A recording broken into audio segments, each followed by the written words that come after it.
الحمد لله نحمده ونستعينه ونستغفره ونعوذ بالله من شرور أنفسنا ومن سيئات أعمالنا من يهده الله فلا مضل له ومن يضلل فلا هادي له وأشهد أن لا إله إلا الله وحده لا شريك له وأشهد أن محمدا عبده ورسوله أما بعد فإن خير الحديث كتاب الله وخير الهدي هدي محمد صلى الله عليه وسلم وشر الأمور محدثاتها وكل محدثة بدعة وكل بدعة ضلالة وكل ضلالة في النار. أعوذ بالله من الشيطان الرجيم. بسم الله الرحمن الرحيم. يوم نقول لجهنم هل امتلأت وتقول هل من مزيد وأزلفت الجنة للمتقين غير بعيد هذا ما توعدون لكل أواب حفيظ من خشي الرحمن بالغيب وجاء بقلب منيب ادخلوها بسلام ذلك يوم الخلود لهم ما يشاءون فيها ولدينا مزيد. وقال النبي صلى الله عليه وسلم المؤذنون أطول الناس أعناقا يوم القيامة رواه مسلم.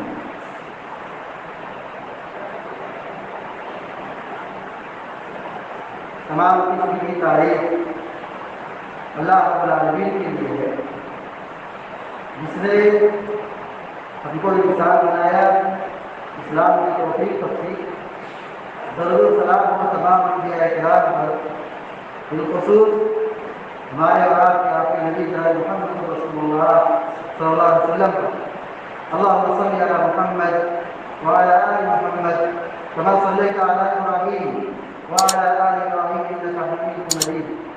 اللهم بارك على محمد وعلى آل محمد كما باركت على إبراهيم وعلى آل إبراهيم إنك حميد مجيد.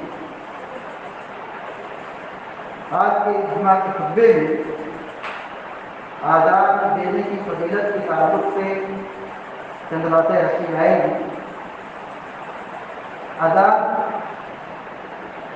نماز کے لیے جو دی جاتی ہے یہ اسلام کے شعائر میں سے یہ توحید کی پکار ہے. جب نماز کا وقت ہو جاتا ہے تو مسجد میں لوگوں کو بلانے کے لیے اذان شریعت نے دی ہے. شریعت نے اذان دینے کی تاکید کی ہے. اللہ اکبر اللہ اکبر اللہ اکبر اللہ اکبر، یہ 4 مرتبہ اللہ اکبر کہا جاتا ہے شروعات میں، اور پھر جب اذان ختم ہوتی ہے تو 2 مرتبہ اللہ اکبر کہا جاتا ہے. مطلب یہ ہے اللہ سب سے بڑا ہے. یہ اذان کی آواز جو دی جا رہی ہے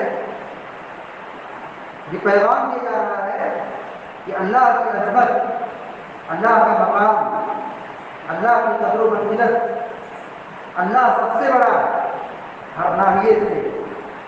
اللہ رب العالمین طاقت کے اعتبار سے، ذات کے اعتبار سے، صفات کے اعتبار سے ہر ناحیے سے اللہ رب العالمین سب سے بڑا ہے.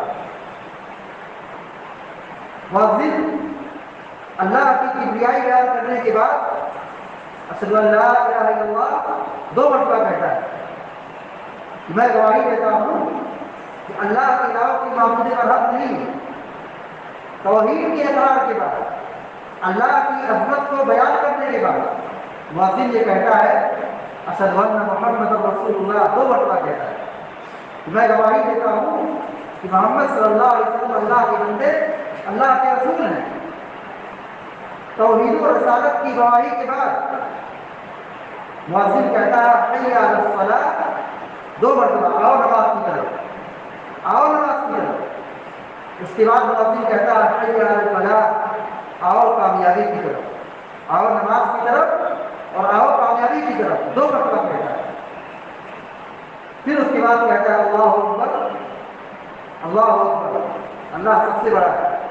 اور اذان کا آخری جو کلمہ ہے لا الہ الا اللہ، اللہ کے علاوہ کوئی معبود برحق نہیں ہے۔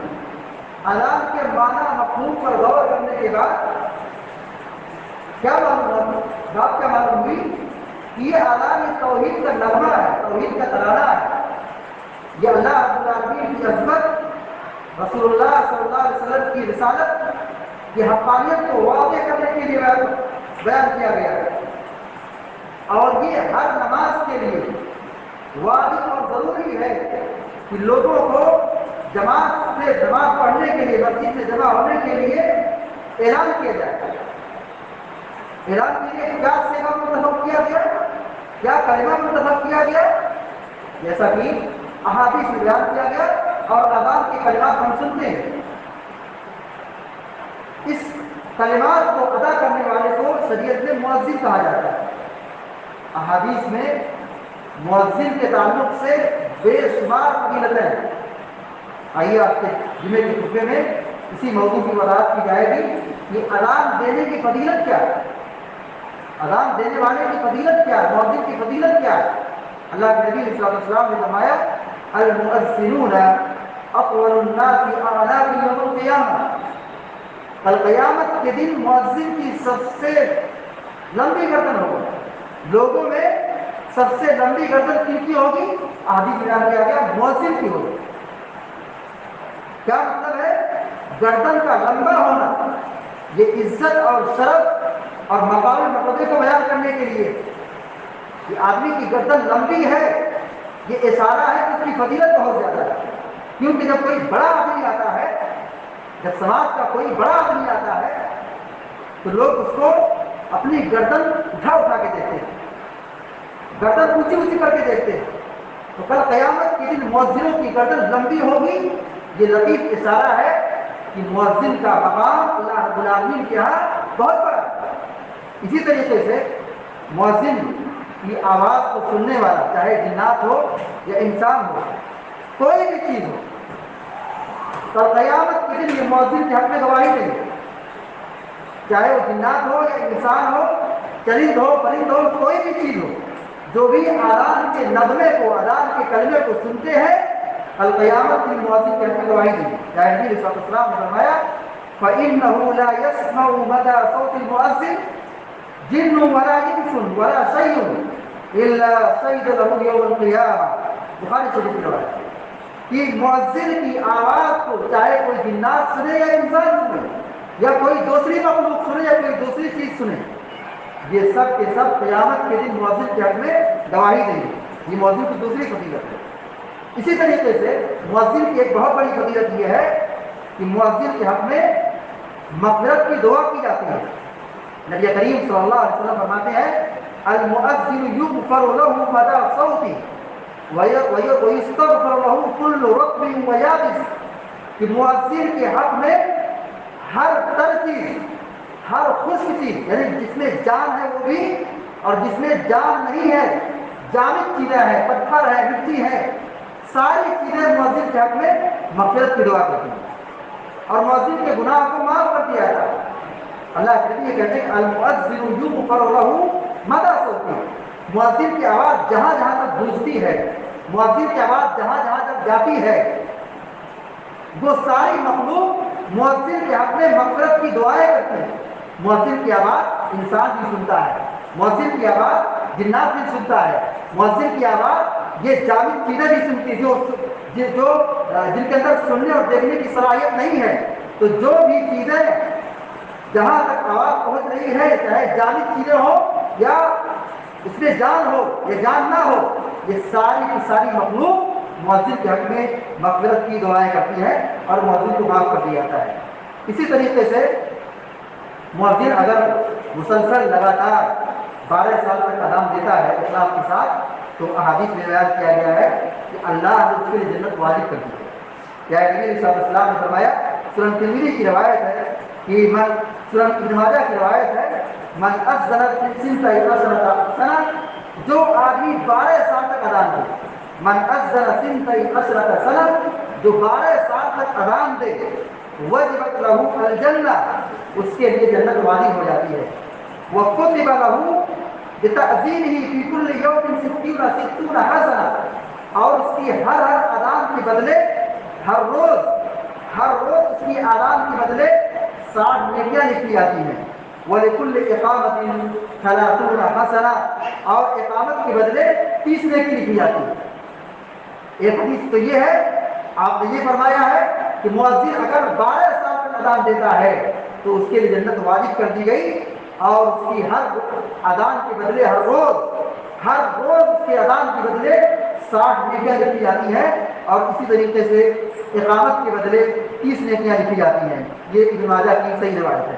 اسی طریقے سے مؤذن کے حق میں اللہ کے نبی علیہ السلام نے مغفرت کی دعا کی ہے۔ الامام الغانی آپ فرماتے ہیں، الامام الغانی، امام ذمہ دار ہے، جن کو نماز پڑھاتا ہے اپنے مقتدیوں کا وہ ذمہ دار ہے۔ والمؤذن مؤتمن، اور مؤذن قابل اعتماد ہے، اس پر بھروسہ کیا جاتا ہے۔ اللہم ارشد الائمہ، اے اللہ تو یہ اماموں کو تو ہدایت دے، ان کو نیک توفیق دے۔ واغفر للمؤذنین، کیا نبی یہ کہتے ہیں کہ اے اللہ اذان دینے والوں کو تو معاف کر دے۔ واغفر للمؤذنین، مؤذنوں کو معاف کر دے۔ یہ پیارے نبی علیہ السلام نے یہ دعا کی ہے۔ اسی طریقے سے اذان دینے کی فضیلت یہ بھی ہے کہ جو آدمی اذان دیتا ہے اس کا مطلب کیا ہے؟ اس کو مسجد میں پہلے آئے گا۔ اب ظاہر سی بات ہے، مسجد میں پہلے آئے گا تو ایک 10 منٹ 15 منٹ 20 منٹ یا آدھے گھنٹے کو وقفہ ہوتا ہے نمازوں کے درمیان، اتنے دیر تک وہ نماز کا انتظار کر رہا ہے۔ جب آدمی نماز پڑھنے کے لیے مسجد آتا ہے اور امام کا انتظار کرتا ہے، جماعت کا انتظار کرتا ہے، اس کے انتظار کی گھڑی کو نماز میں کاؤنٹ کیا جاتا ہے، یعنی اس کو نماز پڑھنے کا ثواب دیا، جبکہ وہ آدمی بیٹھا ہے، وہ کچھ پڑھ رہا ہے، لکھ رہا ہے، سوچ رہا ہے، بیٹھا ہے، اونگ رہا ہے، سو رہا ہے، جو بھی کنڈیشن ہو، نماز کا انتظار کر رہا ہے، امام کا انتظار کر رہا ہے، جماعت کا انتظار کر رہا ہے۔ پیارے نبی علیہ السلام نے فرمایا ہے کہ وہ آدمی نماز کے اندر ہوتا ہے، اسے نماز کی فضیلت دی جاتی ہے، نماز کا ثواب دیا جاتا ہے۔ تو جو آدمی اذان دیتا ہے وہ مسجد میں پہلے آتا ہے، اور جب پہلے آتا ہے تو اس کو ایک بہت بڑا فائدہ یہ حاصل ہوتا ہے کہ اس کی کبھی تکبیر تحریمہ نہیں چھوٹتی ہے، وہ ہمیشہ باجماعت نماز ادا کرتا ہے۔ جو اذان نہیں دیتے ہیں، جو نماز نہیں پڑھتے، امام نہیں رہتے ہیں، وہ اکثر و بیشتر ان کی نماز چھوٹ جاتی ہے، کبھی ایک رکعت چھوٹتی ہے، کبھی تکبیر تحریمہ چھوٹتی ہے، کبھی 2 رکعت چھوٹتی ہے، کبھی بسا اوقات جماعت بھی چھوٹ جاتی ہے۔ لیکن جو اذان دینے والا ہوتا ہے اس کی جماعت نہیں چھوٹتی ہے، اور جو آدمی باجماعت نماز پڑھے اس کی کیا فضیلت ہے۔ اللہ کے نبی علیہ السلام نے فرمایا من صلی للہ 40 یوما فی جماعہ، جو اللہ کے واسطے 40 دن تک نماز پڑھے، کیسے تھی؟ جماعت کے ساتھ، تکبیر اولیٰ کے اہتمام کے ساتھ، یدرک التکبیر الاولیٰ، تکبیر تحریمہ کے ساتھ وہ 40 دن تک مسلسل 40 دن تک باجماعت نماز کر رہا ہے۔ کتبت لہ براءتان، اس کے لیے 2 برات لکھی جاتی ہیں۔ جو آدمی 40 روز تک باجماعت نماز کرتا ہے اسے 2 براتیں لکھی جاتی ہیں۔ ایک برات کس کی؟ براءۃ من النار، جہنم کی آگ سے برات، وہ براءۃ من النفاق سے برات۔ تو جو آدمی اذان دیتا ہے، مؤذن رہتا ہے، اسے باجماعت نماز پڑھنے کا ہمیشہ موقع ملتا ہے، تو اذان دینے کی کوشش کرنا چاہیے۔ اسی طریقے سے اذان دینے کی اتنی بڑی فضیلت ہے، اذان دینے کا اتنا بڑا ثواب ہے، اگر یہ ثواب لوگوں کو بتا دیا جائے، لوگوں کو بتا دیا کہ اللہ تعالیٰ کتنا ثواب دیتا ہے، تو لوگ اذان دینے کے لیے مار پیٹ کریں گے، لوگ اذان دینے کے لیے مار پیٹ کی نوبت آ جائے گی، جھگڑے لڑائی کی نوبت آ جائے گی۔ لیکن علم نہیں ہے، اذان اور نماز کا کوئی مطلب نہیں، کیونکہ علم نہیں ہے، اس لیے لوگ نماز کی اہمیت، اذان کی اہمیت، مسجد کی اہمیت نہیں جانتے ہیں۔ اذان دیتے رہتا ہے، لوگ سن کر کے ایش کرتے ہیں، سوئے رہتے ہیں، اپنے کام میں لگے رہتے ہیں۔ اذان کی اہمیت اور اذان دینے کی فضیلت کا اگر لوگوں کو بتا دیا جائے، جو اللہ رب العالمین کے پاس ہے کہ اللہ تعالیٰ کیا ثواب دینے والا ہے، یہ تو کچھ چھوٹی چیزیں بتا دی گئی ہیں، اور جو اصل چیز ہے کہ جو اللہ تعالیٰ ثواب دینے والا ہے، اگر لوگوں کو بتا دیا جائے تو لوگ اذان دینے کے لیے اور سب سے اول نماز پڑھنے کے لیے مار پیٹ کی نوبت آ جائے گا۔ کیا نبی علیہ السلام نے فرمایا لو یعلم الناس ما فی النداء والصف الاول ثم لا یجدوا الا ان یستهموا علیہ لاستهموا، کہ اگر لوگوں کو بتا دیا جائے کہ اذان دینے میں، اذان میں اور صف اول میں نماز پڑھنے کا کیا مقام ہے، کیا فضیلت ہے، تو پھر وہ